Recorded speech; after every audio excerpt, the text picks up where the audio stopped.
Boa noite, galera. Muito boa noite.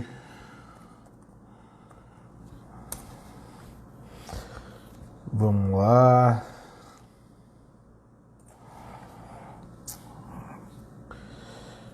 Boa noite a todos que acompanham. Rosane já tá por aí.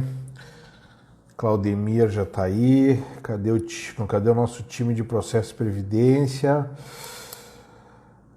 De previdencialista já tá com a gente ali. Mole Vargas, boa noite. Caroline Melo também, boa noite. Canoas aí. Canoas em peso aí. Silver Wolf tá entrando aí também. Vamos lá, vamos entrando. Noite de processo civil.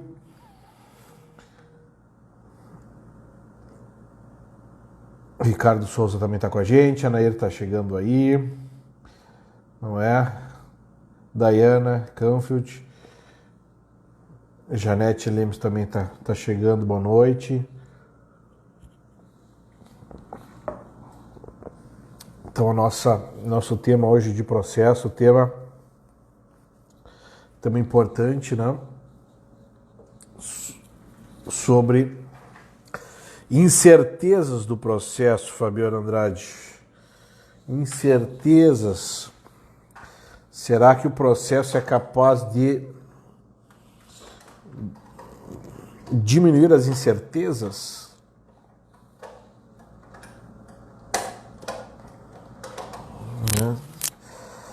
Vamos ver.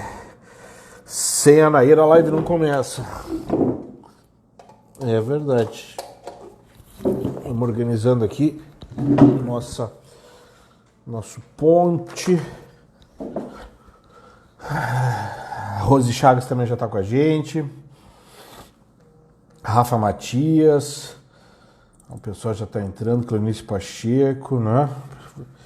Daqui a pouquinho a gente puxa aí o nosso convidado, Marcelo Pacheco Machado, que vai falar um pouquinho então sobre justamente sua tese de doutorado, né? Que trata sobre o tema das incertezas do processo e algumas tentativas de solucionar essas incertezas, né? E aí a gente invocou como título da nossa live a questão da segurança jurídica, né? A importância da segurança jurídica. Rosana Mota também já está aí com a gente. Mário China. Aline Schultz aí. Erechim presente. Nossa terra natal, né? Nossa terra natal. Vamos entrando aí. Doutora Sônia Dato, da Dato Advocacia, está com a gente também. Boa noite. Luciana Prush, né, tá aí com a gente. Muito obrigado. Canoas em peso, né? Canoas em peso sempre, né? Tô tentando abrir aqui meus acessos também aqui.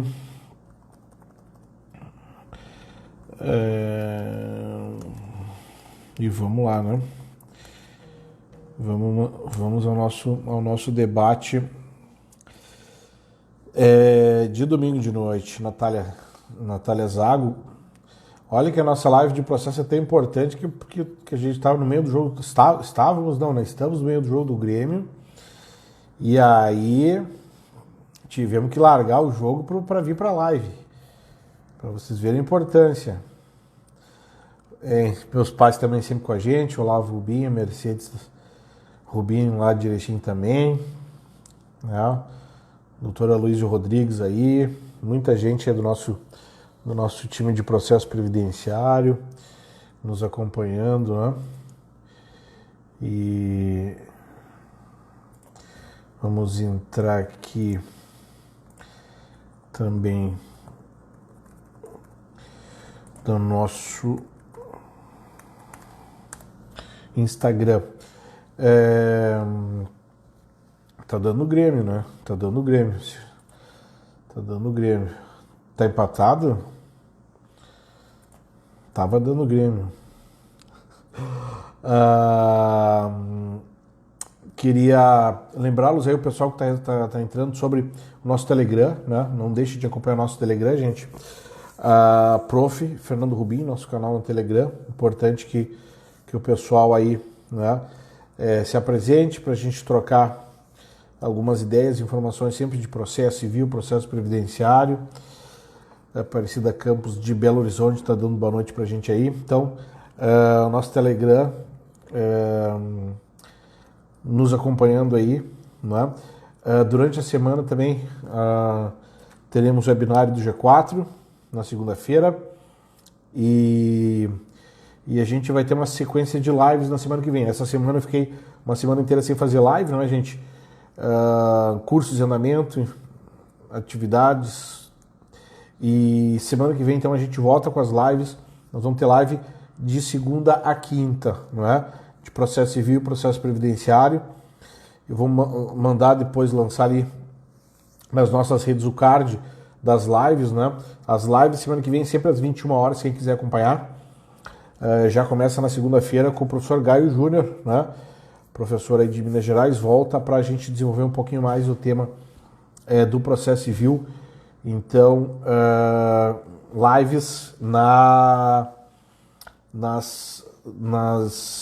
aqui no canal do professor Rubinho no Instagram, às 21 horas. Quem quiser acompanhar, por favor, anota aí na agenda, né? Para que a gente possa fazer essa atividade juntos, né? Tá bem? E no Telegram é fácil de encontrar, né? É fácil de encontrar sobre temas de processo civil, né? Prof. Fernando Rubim. Rebelato Cassiano, qual o tema de hoje? O tema de hoje tem o nosso card aí no nosso link também, né?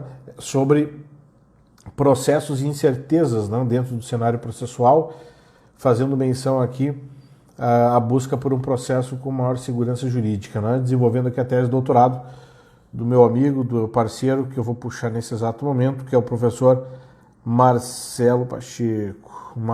Professor, e começar o nosso debate.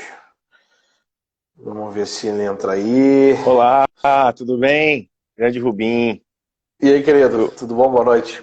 Tudo ótimo, boa noite. Muito obrigado pelo convite, muito feliz de estar aqui. Alegria nossa, né? Alegria nossa, né? A gente vem dialogando já há um bom tempo, mais pelos escritos, né? Verdade. E uma afinidade, digamos assim, de raciocínio e de alguns desenvolvimentos, mas eu queria, para começo de conversa, como eu sempre faço, fazer uma breve apresentação, né, do professor Marcelo Pacheco Machado. Está aqui com a gente, a live fica gravada, depois vai para o GTV, não é? Tem a duração aí de 1 hora, né? O professor Marcelo é advogado, doutor e mestre em Direito Processual pela Universidade de São Paulo e professor nos cursos de graduação, pós-graduação, especialmente da Faculdade de Direito de Vitória, né? E membro do Instituto Brasileiro de Direito Processual. Tem algumas importantes obras jurídicas, né? Também muitos artigos científicos que a gente se baseia aí, escreve com muitos outros colegas também, doutrinadores, algum deles já passou aqui, como o professor Zumar, professor Delori, né, que passou aqui na nossa linha do tempo de domingo aqui, e chegou a vez do professor Marcelo nos falar um pouquinho aí sobre o seu trabalho, especialmente sobre sua tese de doutorado, né, que tratou do tema da incerteza, e eu fazendo o gancho com a questão da segurança jurídica, né? Mas, Marcelo, eu queria que tu fizesse uma apresentação, desse uma boa noite geral para a nossa turma aí, e para começo de conversa, eu queria fazer uma pergunta, assim, mais uma curiosidade, né? Eu que estou acabando meu doutorado também esse ano, e tu que fez o teu mestrado e doutorado na mesma casa, né? Que diferença que tu sentiu, assim, em termos de características mesmo de fase, né? De fase da tua vida, de fase de pesquisa, de estudo, que tipo de dificuldade diferente tu encontrou entre o mestrado e o doutorado? Uma pergunta que os nossos alunos sempre fazem, né? Que estão buscando galgar aí os degraus acima para chegar, né, nesse nível de doutor em processo. Conta um pouquinho pra gente dessa trajetória aí, dessas dificuldades, dessas vitórias aí na pesquisa. Legal, Rubim, obrigado. Bem, esse tema da incerteza do processo, na verdade, foi o meu mestrado. Eu escrevi em 2009 E eu escrevi naquela época porque foi um período que a gente tinha muitas reformas do Código de Processo Civil. A gente teve 2000, a gente teve 94, 98, 2002, aí depois 2005, 2000, quer dizer, o código virou uma colcha de retalhos. E por causa desses debates aí, eu resolvi escrever minha dissertação de mestrado sobre a incerteza do processo. Doutorado eu escrevi depois, meu doutorado é de 2013 e o meu mestrado é de 2009. Esse livro aqui acabou saindo em 2013, que demorou muito para publicar o livro. Na época, a Saraiva demorava para sair essas monografias. Então, é um livro que eu escrevi, na época que eu escrevi, eu era bem novo.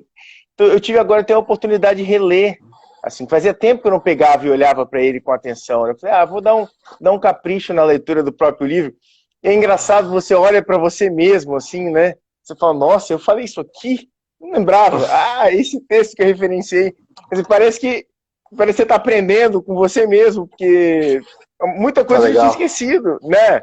Alguns detalhes, assim, eu já tinha até esquecido. Então, foi uma ótima oportunidade. E aí eu emendo, assim, esse comentário para responder sua pergunta. A sensação que a gente tem, assim, é que o mestrado foi muito mais legal. O mestrado foi uma descoberta. Eu lembro quando eu entrei, assim, no Largo de São Francisco, primeiro que a arquitetura já é imponente, sabe? Aqueles vitrais, aquelas arcadas lá dentro, aquele pátio, o nome dos presidentes da República que foram alunos lá, toda aquela história daquela casa, entrar naquela biblioteca com aquele cheiro de livro velho. Então, assim, foi uma descoberta e eu fiz muitos amigos no mestrado. Eu vivi intensamente a minha pós-graduação no mestrado. Eu tinha dedicação exclusiva. Então, aquilo para mim, assim, foi um divisor de águas na minha vida. Realmente, uma coisa que me enchia de felicidade. Cada dia, eu passei praticamente um ano só estudando. Acordava de manhã, estudava, ia dormir de noite e estudava. Então, para mim, foi uma experiência, assim, única. Que eu cresci muito academicamente com isso. Agora, o doutorado já foi diferente. Porque o doutorado, pelo menos lá, como eu fiz na mesma instituição, eu fiz os créditos com os mesmos professores. Eu já sabia como que eram as aulas desses mesmos professores. Eram créditos, assim, na maioria das vezes diferentes, mas eu sabia como funcionava, já conhecia todo mundo, já era veterano. O pessoal da minha turma já era mais novo que eu. Quando no mestrado, eu fazia crédito com o pessoal do doutorado, então eu era o mais novo da turma, então eu olhava para aquele pessoal. Por exemplo, o Fernando Gajardoni era da minha sala no mestrado, ele estava terminando o doutorado dele. O Heitor Sica era da minha sala. O Ricardo Apriliano era da minha sala. E tinha muita gente, o Bruno Vasconcelos Lopes. Então tinha muita gente assim, que já tinha muita bagagem antes de mim, que estava na minha turma. Pesado, e o Daniel Neves. Esse pessoal estudou com o Daniel Neves, que o Daniel Neves saiu do doutorado um pouco antes. Eu quase peguei ele na minha época do mestrado. Então era assim, o júnior da turma. Quando eu cheguei no doutorado, eu já era, assim, né, veterano, né, já era old school ali, já estava ambientado, já conhecia todo mundo. Você já entra na faculdade, assim, já conhece o cara da Xerox, já conhece o cara da biblioteca, todo mundo já te chama pelo nome, você já se sente mais em casa. E aí, na época do doutorado, era mais trabalho duro mesmo. No mestrado eu tinha mais prazer da descoberta. No doutorado, era mais assim, tem que virar uma tese.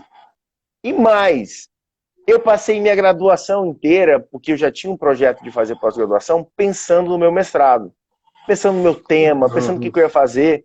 Então eu tive lá, né? Eu entrei na graduação em 2001 e eu entrei no mestrado em 2007. Eu tinha um ano de formado quando eu entrei no mestrado. Nossa trajetória é parecida. Na mesma, um gap pequeno ali de final de graduação para o mestrado. Também pequenininho, assim, né? E aí a sensação que eu tive é que eu tive muito tempo para pensar no meu mestrado. O doutorado não, eu defendi o meu mestrado e aí eu sou advogado também, estava com escritório. E quando eu entrei no doutorado, aí eu tive que dar um restart na cabeça e desenvolver uma pesquisa que tinha que ser uma inovação, né? Que tinha que ter um caráter de inovação para poder configurar uma tese de doutorado. Foi muito mais difícil o doutorado do que o mestrado, né? Embora, assim, eu acho que a gente seja melhor já no doutorado, a gente esteja mais safo, mais pronto para desenvolver as ideias, é mais difícil por esse motivo, né? Tem mais pressão também, tem menos tempo. Externamente sempre vem aquela pergunta pra gente, mas isso aí é uma tese? Isso que tu tá fazendo é inovador mesmo? Rompe com o style da arte? É difícil, né? É complicado isso, né? Porque teses geniais, assim, não espere, assim, alguns alguns conhecidos meus já me disseram que o trabalho deles é genial e que é revolucionário. Sabe, eu não acho que o trabalho deles é assim, eu também não acho que o meu trabalho seja nem revolucionário, nem genial. É produto do seu esforço. Você se esforça mais, você pensa mais naquilo, você vai desenvolver um trabalho mais legal. Mas não tem um rompimento epistemológico na ciência do direito com o doutorado. Agora, você tem que ter pitadas de inovação. Porque também você não pode ficar só repetindo o que os outros dizem, né? Você tem que ter alguma coisa ali de criatividade, né? E é muito difícil fazer isso, né? Poucos trabalhos fizeram isso muito bem feito, assim. Poucos foram.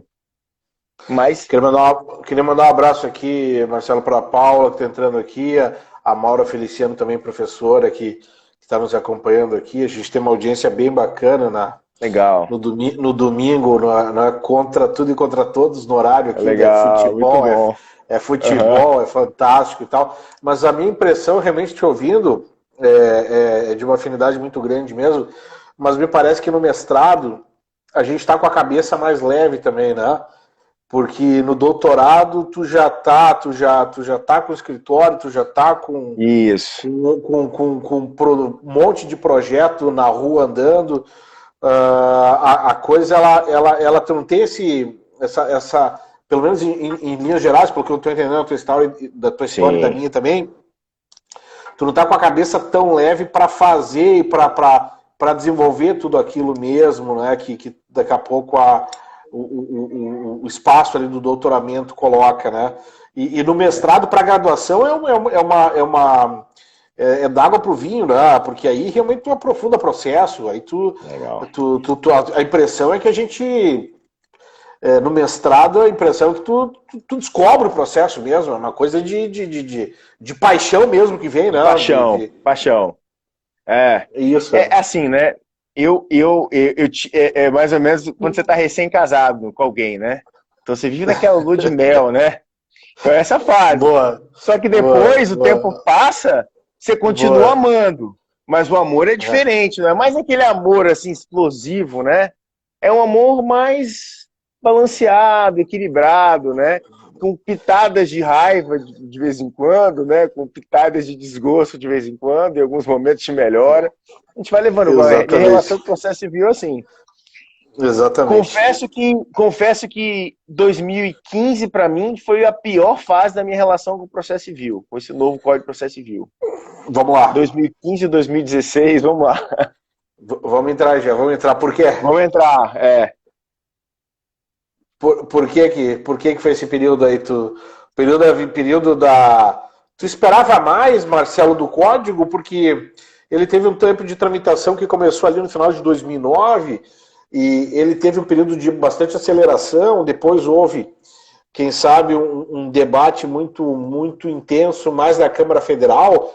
Mas tu tinha uma expectativa que ele trouxesse mais do que ele trouxe em termos de conteúdo? Exatamente o contrário. Exatamente o contrário. Eu tinha certeza que o código não ia provocar as mudanças que eram propagandeadas. Assim, a minha raiva era com a propaganda, não com o código. Porque o código em si não é ruim. O código tem coisas interessantes, coisas muito bem feitas. Tem coisas nem tanto, mas assim, de modo geral, o código bem feito. Mas o que me deixava muito chateado é ver a minha categoria, a categoria dos processualistas, dizendo para a sociedade: nós vamos melhorar a justiça brasileira com esse código. E eu sabia que isso não ia acontecer, E eu sabia que muita gente que dizia isso também sabia que isso não ia acontecer. Como de fato não aconteceu. A gente teve melhoras pontuais, mas essa revolução no sistema judicial propagandeada, obviamente que não aconteceria e não aconteceu. E aí eu tenho prova que eu coloquei isso no papel, né, Rubinho? Foi quando a gente teve um momento muito grande de trocas ali no Twitter, de debate processual, e foi nesse momento que eu me aproximei do Delore, do Roque, do Gajardoni e do Zumar, que a gente começou a dizer exatamente isso naquela época. Ei, pessoal, aí eu entro no tema já, para a gente poder fazer o link, né? Não, mas existe ótimo. Uma coisa que é muito importante no processo civil. É que o processo civil tem que saber o seu lugar. O processo civil não pode querer ser o protagonista, porque ele não nasce para ser protagonista. O processo civil é secundário, ele é instrumental. Ele tem que ir lá, aplicar e dar o direito material e dar razão a quem tem razão, com eficiência. O processo civil não tem que estar assim, sabe, nos holofotes. Um dos maiores indícios de que o sistema de justiça de um país não funciona é quando os processualistas são protagonistas desse sistema.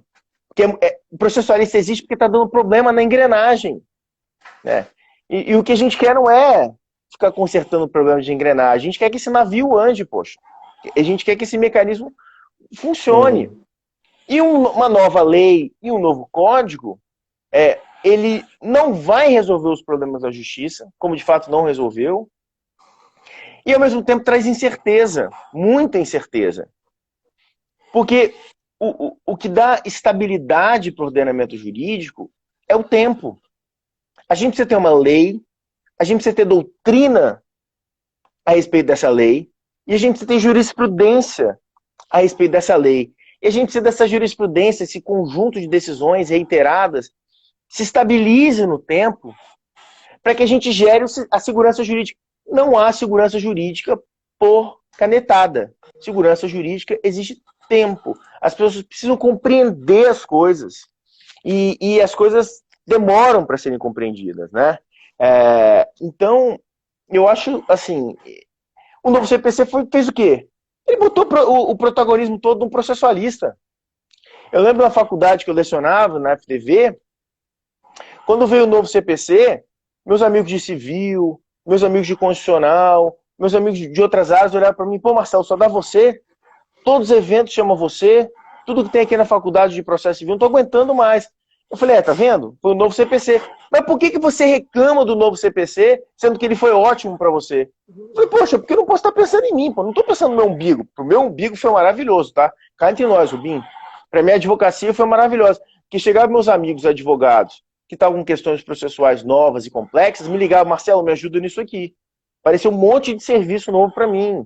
Eu me tornei protagonista porque eu sou processualista. Agora, eu não desejava que isso ocorresse. Eu gostaria que a gente tivesse um sistema com previsibilidade, com segurança jurídica, em que o processo civil fosse um instrumento para simplificar, para resolver problemas. E não que o processo civil fosse a fonte, ele mesmo, de novos problemas, né? Deixa eu mandar um abraço aqui, enquanto isso, para o Zumar, que entrou aqui, o professor Marco Rodrigues, professor Marco Rodrigues aqui, tá na minha banca, que tá na minha banca de qualificação, professor Marco Rodrigues. Olha, importante aqui, ó, importante, avaliador circulando pelas redes, cara sensacional, debateu com a gente aqui também sobre Fazenda Pública. A Luísa Barros está com a gente também, trabalha muito processo aqui no Rio Grande do Sul, e realmente essa questão do novo Código de Processo Civil, alguns pontos, e aí eu entro até na minha tese de doutorado, falando nisso, Marcelo, que é justamente sobre essa transição do processo físico para o eletrônico, porque o Código de 2015 ele deixou de trabalhar a respeito disso, dos institutos do processo, das questões processuais, como serão colocadas na plataforma eletrônica, né? E seria, quem sabe, um momento importante, mas aí tem todo aquele debate mas aí no jogo democrático, quem sabe não passe isso no Congresso, se demora para passar. A questão das demandas coletivas também é uma dificuldade muito grande, né? Mas falando sobre essa questão da insegurança jurídica, qual que é qual que foi dessa tua pesquisa grande, digamos assim, uma das grandes conclusões que tu chegou, um fio condutor que tu chegou e gostaria de debater com os colegas aqui, exteriorizar para os nossos amigos?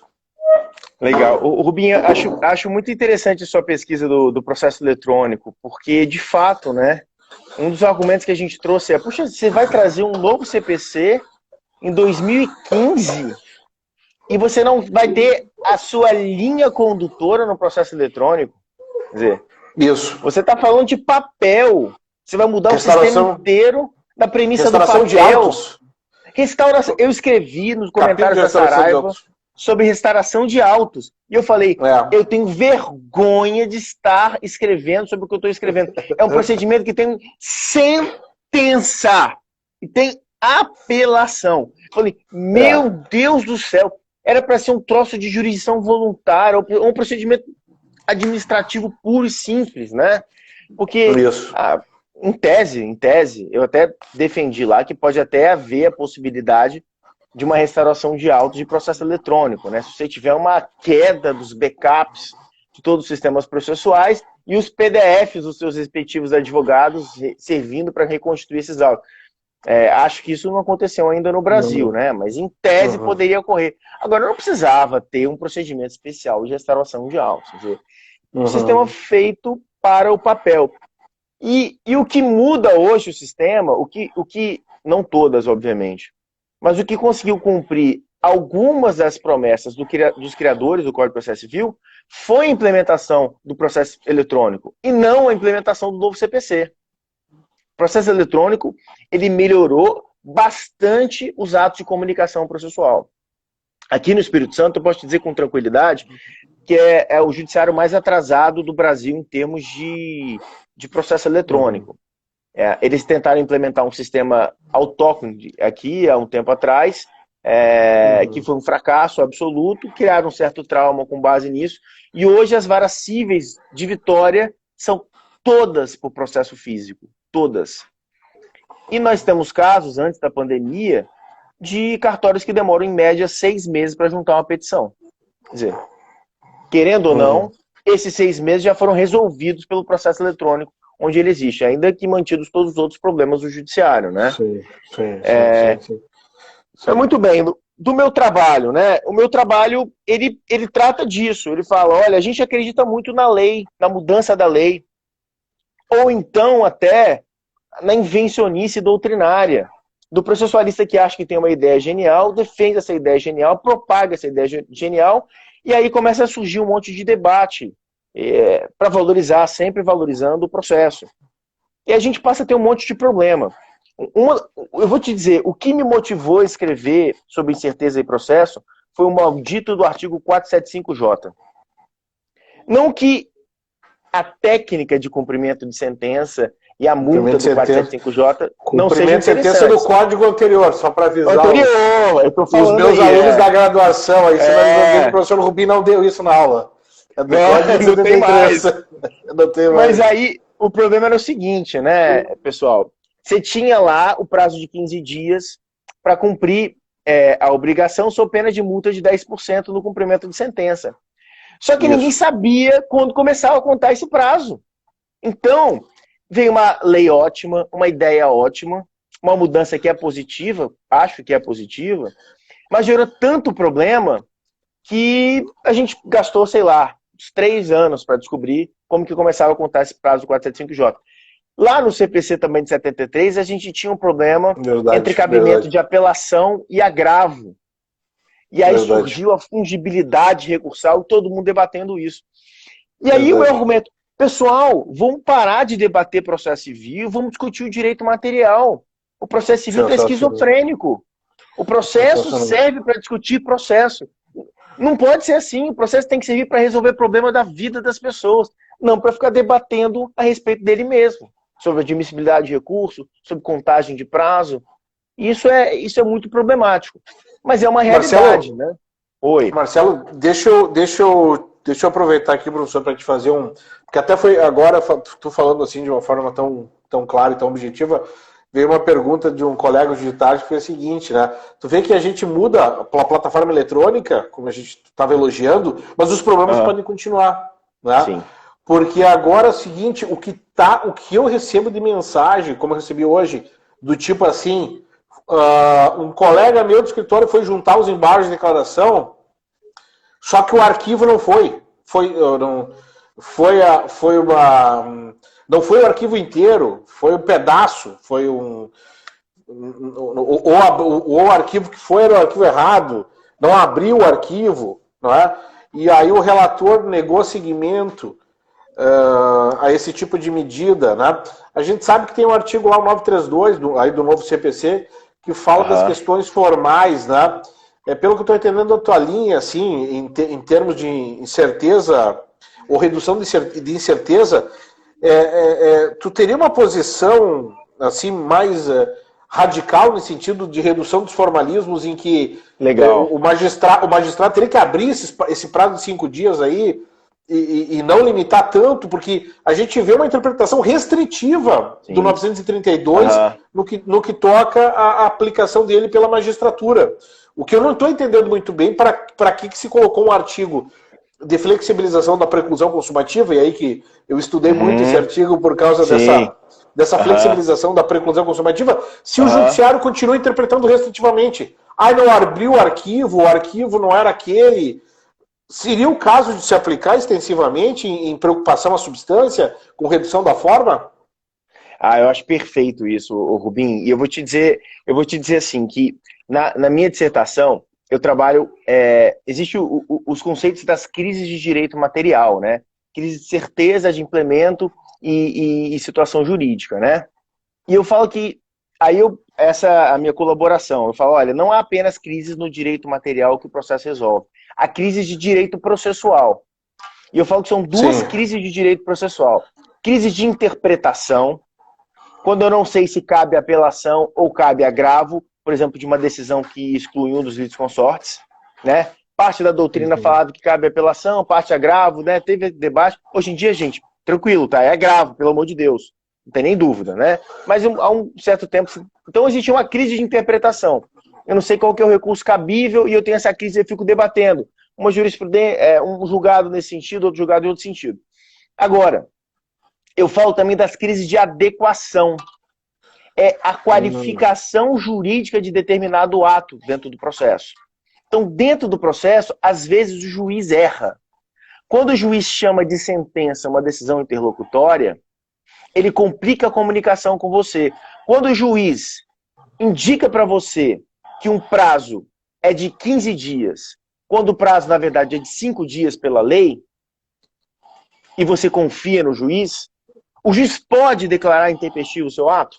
Quando você segue a orientação dele? Não, eu me equivoquei, mas estava lá na lei, tá? Você é obrigado a conhecer a lei. Eu falei 15 dias aqui, mas na verdade o prazo é de 5 dias, né? Um caso muito comum que acontece, né? Quando você é litisconsorte da Fazenda Pública, e aí designa o prazo para a Fazenda Pública em comum contigo, e bota o prazo em dobro para a Fazenda Pública e bota o prazo em dobro para você também.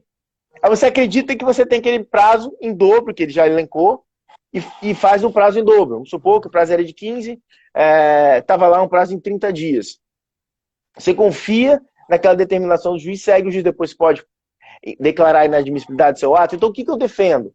Eu defendo o seguinte: quando você tem uma situação de incerteza, quando você tem uma crise de certeza no processo, seja porque tem uma divergência significativa de interpretação nos tribunais, que é aquilo que se chama de dúvida objetiva para a fungibilidade, seja porque, no caso concreto, há um erro ou uma circunstância específica que te levou a equívoco no processo, o juiz deve, nesse caso, flexibilizar a preclusão. Eu falo em preclusão temporal, né, Rubim? Porque meu pensamento é de que a consumativa ela não restringiria a possibilidade de retificação do ato dentro do prazo. Mas agora eu falo temporal porque depois de ultrapassado o ato, eu posso corrigir. Será que esse raciocínio que eu desenvolvo aqui se aplica para o seu caso? Me parece que sim, salvo se efetivamente eu consiga demonstrar que no caso concreto aquele equívoco se deu por desídia do advogado, né? se deu por um erro crasso do advogado. Mas, se eu tenho um erro no software do PDF que deixou o arquivo ilegível, ou se eu tenho um problema na transmissão de dados, seria uma hipótese até de devolução de prazo para realização do ato processual a destempo, né? Sim. Mas o tribunal não quer saber, ele já está negando o segmento direto, ele nem entra nessas peculiaridades, né? Mas nesse caso aí da insegurança jurídica do prazo, eu até estou juntando aqui no meu trabalho, Marcelo, uma decisão recente aqui, porque aqui no nosso Justiça Federal, no processo previdenciário, nós temos o EPROC, e o EPROC ele já dá o prazo para o advogado, né? E ele deu o prazo errado, exatamente isso. Aí, um bom exemplo. Ele chutou o prazo para mais adiante. E quando o advogado fez, o juiz de primeiro grau identificou como preclusão temporal. Aí exatamente, não sei exatamente o caso. E aí esse caso é duro, né? Mas o tribunal reformou. O tribunal reformou. Eu estou dando o exemplo que o tribunal reformou. O TRF4 reformou, dizendo que o erro é do tribunal, fazendo uma relação próxima com aquela questão que a gente debateu lá em 2006, 7, 8, que era das informações de internet prestadas pelo tribunal de maneira equivocada. Sim, verdade. Que induziam o procurador em erro, né? Mas então, lá naquele caso lá, o STJ decidiu contrariamente, né? Pelo menos como eu naquela época, sim. Naquela época, sim, dizendo que não era desculpa, né? Naquele exemplo, sim, naquele momento, sim, dizendo que o advogado teria que ir no cartório confirmar se o prazo era adequado. Isso. Mas eu trago no meu trabalho que houve um avanço da jurisprudência e até uma decisão de março desse ano, de 2020, que foi trazido até aqui pelo professor Rafael Caselli, aqui do Rio Grande do Sul, que também está fazendo doutorado na PUC, né? E trouxe essa decisão de março de 2020 do STJ, reformulando aquele entendimento, entendendo que se o erro, agora dentro da tua linguagem, se a incerteza jurídica ela é trazida pelo próprio tribunal, o tribunal tem que reconhecer esse equívoco e devolver o prazo para o advogado. Muito bom isso, porque e aí tem uma questão que justifica esse overruling, que é a seguinte. Na verdade, eu não sei nem se seria um overruling, né? Porque talvez seja até uma hipótese de distinguishing, porque o caso é diferente. Uma coisa é eu ter um processo eletrônico que os atos de comunicação oficiais do processo são pelo meio eletrônico. Outra coisa é eu ter um processo físico que tem um sistema de andamento. O sistema de andamento é meramente acessório. Agora, uma comunicação de um sistema de processo eletrônico tem o mesmo valor que o conteúdo de um mandado, né? Que o conteúdo de uma carta oficial. Porque esse é o meio de comunicação. E se eu, certamente, no passado, tivesse tido uma informação equivocada, vamos supor, eu recebo uma carta de citação para uma audiência no juizado especial, para a data errada da audiência. O sujeito vai poder me dizer que eu tinha que ter ido ao cartório ler os autos para ver qual era a data certa da audiência, que eu não podia confiar naquela carta? Quer dizer, é absolutamente inadmissível. Se a cooperação serve para alguma coisa, ela serve para resolver esse tipo de problema. Porque a gente está num ambiente comunicacional, e para que esse ambiente comunicacional possa funcionar, eu tenho que confiar no que você está dizendo. O BIM é como a nossa conversa aqui. Sabe? Se eu estou conversando com você e eu não dou credibilidade para o que você fala, como é que a gente pode conversar? Se eu estou conversando com o juiz me diz uma coisa, mas eu não posso acreditar no que o juiz está dizendo para mim, como é que eu vou participar do contraditório no processo? Como é que eu vou ter um ambiente racional? Como é que eu vou atingir o devido processo legal nesse ambiente? Impossível. Mas eu realmente, no meu trabalho, eu estou propondo realmente uma equiparação.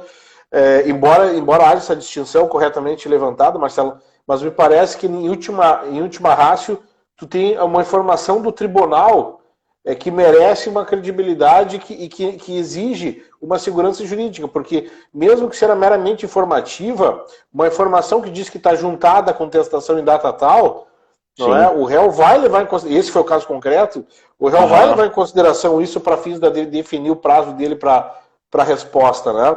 Então me parece que esse tipo de segurança ele tem que ter, independentemente do processo ele ser físico ou ele ser eletrônico, né?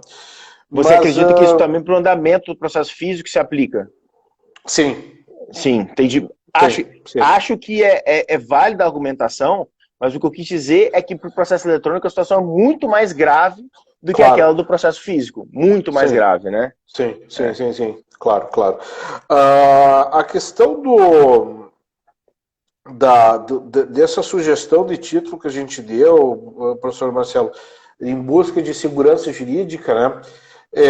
Aqui eu me vale muito das lições do meu mestre, né? Desde o mestrado, o saudoso professor Carlos Alberto Alvaro de Oliveira. Sim. Ele sempre diferenciou a segurança jurídica para além de um sentido de previsibilidade, para um sentido de busca por uma decisão qualificada.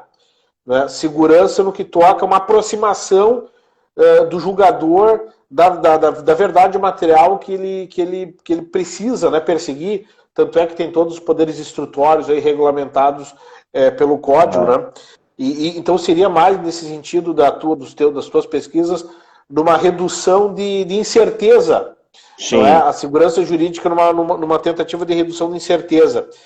E eu te pergunto dessa forma: como é que tu enxerga, diante desse cenário da segurança jurídica como um elemento de qualidade da prestação de jurisdição, a existência desses dois ritos procedimentais no Brasil, o procedimento comum e nos juizados, né? Porque a gente nos juizados, puxando aqui para o processo previdenciário, a gente vive uma verdadeira crise hoje dos juizados previdenciários no Brasil, e se discute muito essa questão, por exemplo, da obrigatoriedade do rito, né?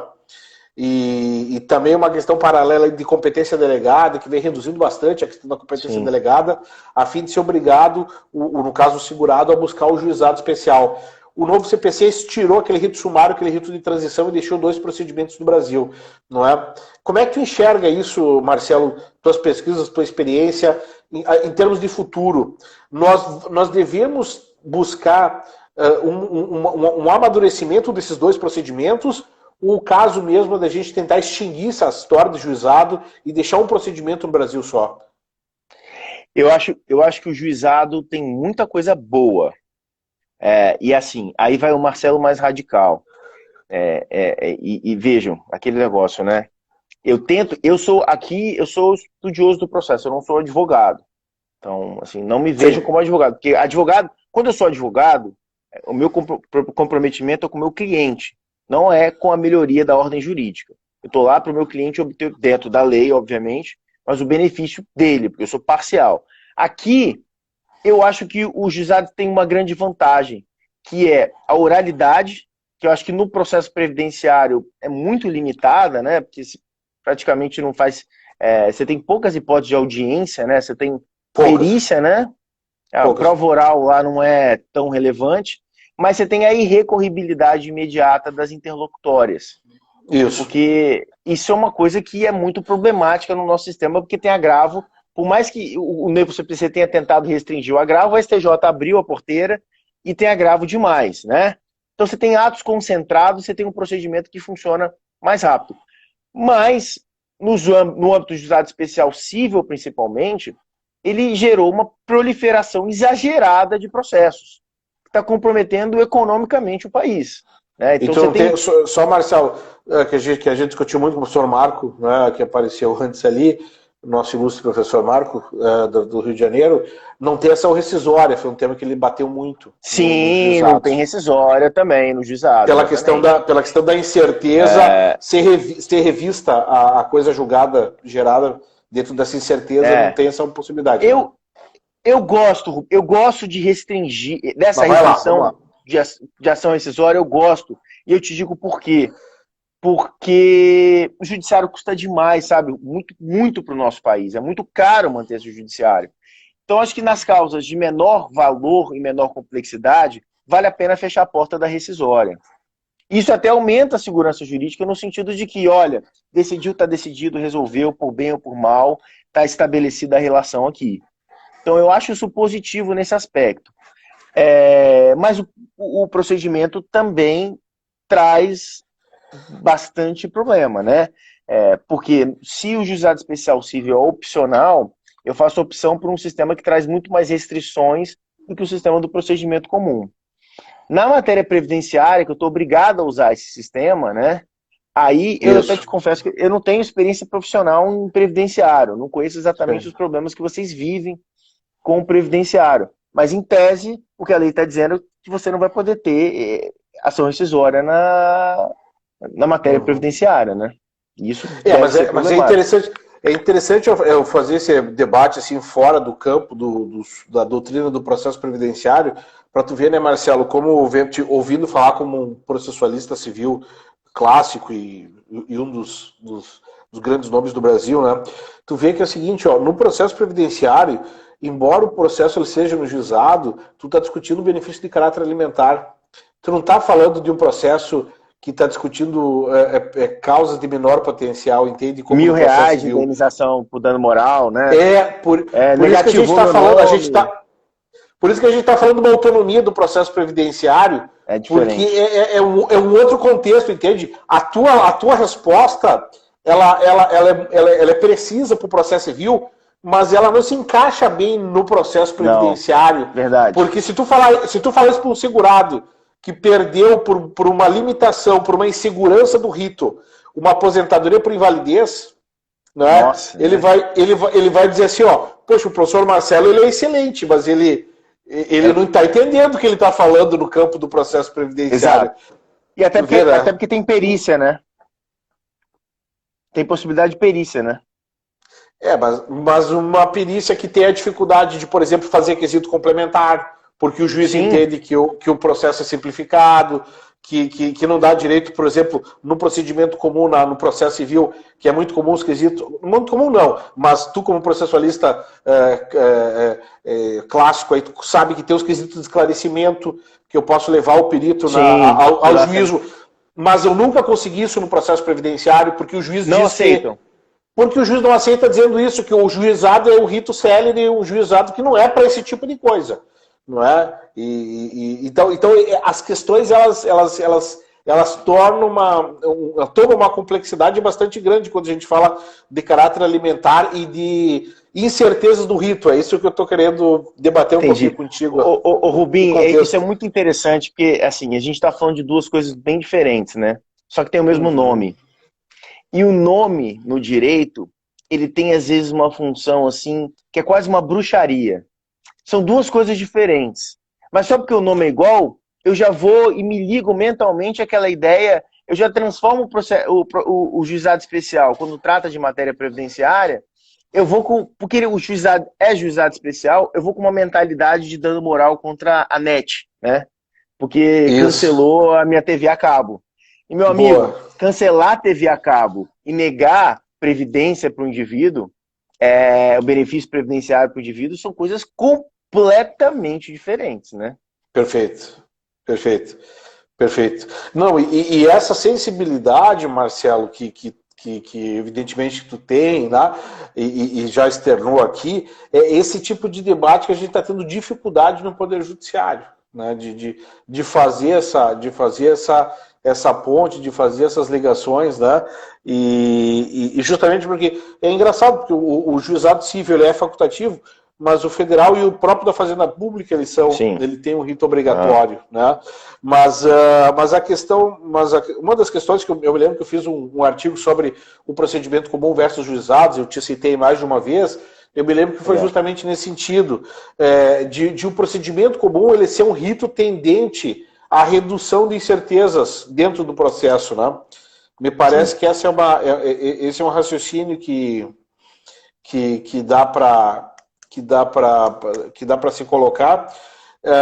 E como é que tu vê, aí sim, dentro da tua experiência do procedimento comum, como é que tu vê a participação na prática ativa do juiz? Tu acha que isso é muito no papel, essa questão dos poderes instrutórios, dessa questão do juiz ativo no Brasil? Como é que tu vê essa questão aí? Eu acho que a gente só tem o lado errado desse sistema. A gente não tem... Então, assim, o pessoal vai desistir da gente aqui. A gente tem duas coisas. Quando é para agir de modo equilibrado ativamente no processo, ele não age. Agora, quando dá na cabeça de louco do juiz, ele lê o artigo, fala que ele pode produzir prova de ofício, manda produzir, não quer nem saber porque está produzindo. Então, assim, sim, não tem critério, é caótico. E aí não serve para o bem do sistema. Eu tenho um exemplo assim, muito absurdo.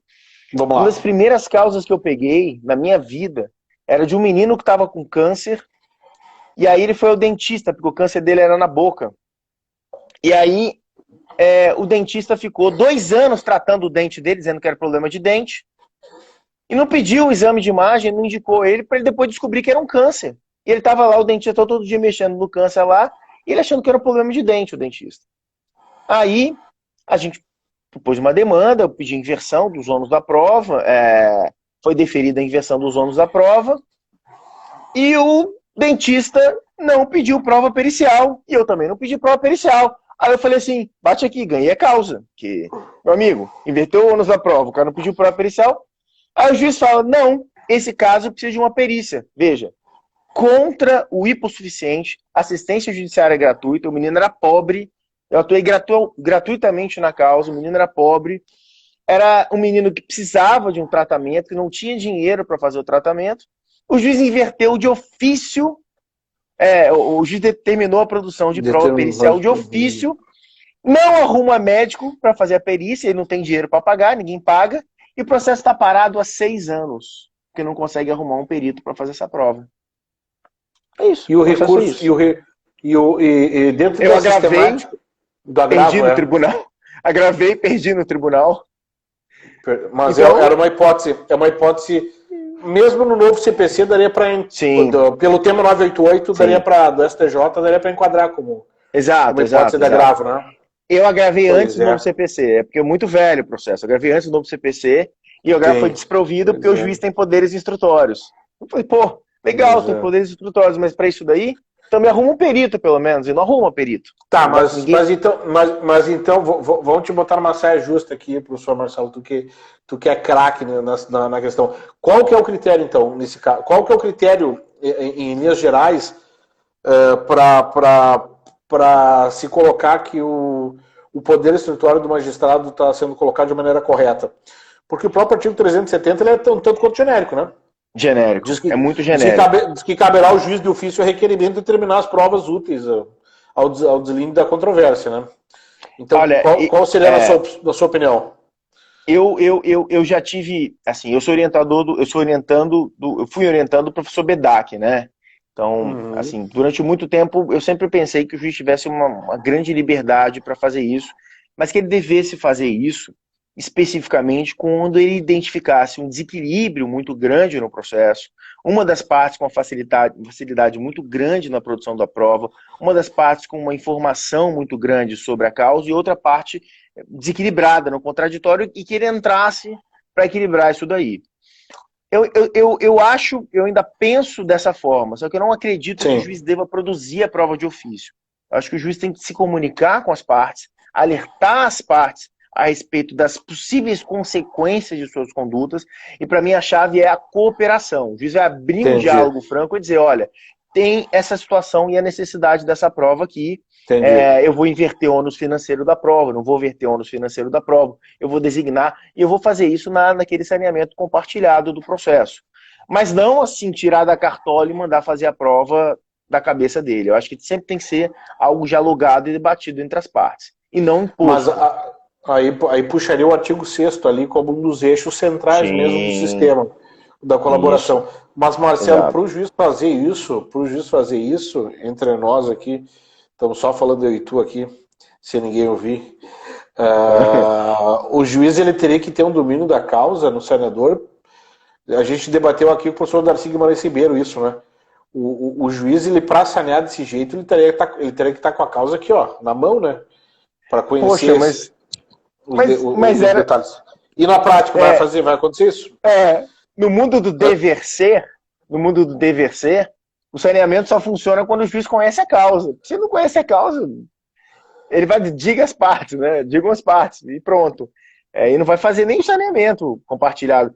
Como é que o juiz vai fazer um saneamento do processo sem conhecer a causa? Impossível. É. E é por isso que a maioria não faz, né?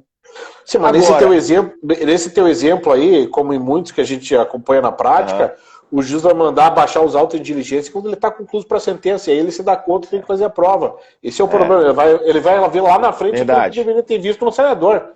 Essa é a crítica que a gente está fazendo aqui. É verdade, é verdade. Nesse caso, é aquele negócio, é um problema humano, é um problema de processo civil, é um problema de formação de juízes, é um problema de excesso de processos, é um problema de administração da justiça. Não é mais um problema de direito processual, porque a solução do direito processual seria ter um juiz preparado para fazer saneamento, né? E aí, um outro ponto que eu trago, Marcelo, nesse debate na minha tese de doutorado, é que eu entendo que o processo eletrônico ele vem sendo gerido com base nessa lógica da eficiência, da economia, do gerenciamento de processos. E isso tende a fazer com que o juiz ele deixe, eu estou chamando de modelo fordista de processo. Ele deixa o processo correr por etapa sem essa intermediação, sem essa intervenção humana necessária que ele deveria fazer para esse tipo de comutação do processo. Tu acha que eu estou exagerando quando eu falo desses termos, ou tu enxerga alguma coisa nesse sentido? Não, eu acho que você, com toda a sua elegância, está pegando leve. Está pegando leve. Porque a gente tinha duas opções, né? Resolver as coisas extrajudicialmente e deixar para o judiciário aquelas causas efetivamente complexas e que valem a pena ir para o judiciário, que é o que faz todo e qualquer sistema judicial que funciona no mundo. Não existe outra. Não existe Alemanha, Estados Unidos, Japão. Não existe. Todos os sistemas que funcionam, países nórdicos, funcionam assim. Vai para a justiça aquilo que merece para a justiça, e quando vai para a justiça, o juiz está caprichando para sentenciar, porque ele não tem 8.000 processos conclusos na vara dele. O que a gente fez? Ao invés de atacar esse problema, a gente cria um modelo fordista de judiciário, que a admissibilidade de recurso especial, quem faz é um robô. E a gente recebe aquelas pérolas no diário oficial. Né? Isso. Faz um robô. Isso. É inteligência artificial. Outro dia, um cliente veio me perguntar, nossa, eu li uma notícia que um ministro julgou 8.000 processos em um ano. Isso é verdade? Eu falei, é verdade, só o verbo que está errado. Ele não julgou, né? Porque ele pode ter apreciado, ele pode ter eliminado 8.000 processos, mas julgado é humanamente impossível um ser humano julgar 8.000 recursos no ano. E acho que no STJ é até mais do que isso, né? No STJ chega a ser mais de 10.000 processos por ministro por ano, né? É mais, É mais. Mas são algumas circunstâncias aqui que a gente coloca, né? De problemas de segurança jurídica e de incerteza no processo. Mas, Marcelo, fiquei muito satisfeito de te ouvir aqui. Eu estou vendo aqui para ver como é que está o nosso horário. Daqui a pouco eu vou cair aqui, a tela já vai cair. Sim, vai cair. Mas queria dizer aí a gente nunca teve um contato presencial com a maioria dos colegas que estão vindo na live, né? Não teve, mas dizer da minha satisfação, dizer que realmente tudo que eu esperava assim, de ti, daquilo que eu leio, se concretizou. Tu é uma pessoa muito acima da média, externou isso, se manifestou de uma maneira muito clara a respeito disso, e quero ter a oportunidade de a gente dialogar mais vezes aí, presencialmente também logo no futuro. Queria que tu deixasse aí o teu contato e alguma obra que o pessoal, meus alunos, queiram adquirir do professor Marcelo, onde é que encontram. Tá, Rubinho, foi um prazer imenso estar aqui com você. Assim, eu tenho muito carinho por você, muitos anos a gente dialoga, tenho muita admiração por você também. A gente, assim, poder estar cada um num canto do país conversando do jeito que está, eu aprendendo muito com você, como aprendi bastante já e vou continuar aprendendo, quero continuar com essa comunicação. Agradeço muito a oportunidade de estar aqui, foi um enorme prazer. Desculpa eu ter sido tão direto assim. E Meus livros estão Vai aí, lá. procura no Google aí, pessoal. Mas assim, eu estou à disposição, marcelopachecomachado@gmail.com, pode me mandar e-mail para trocar ideia, estou no Instagram, opa,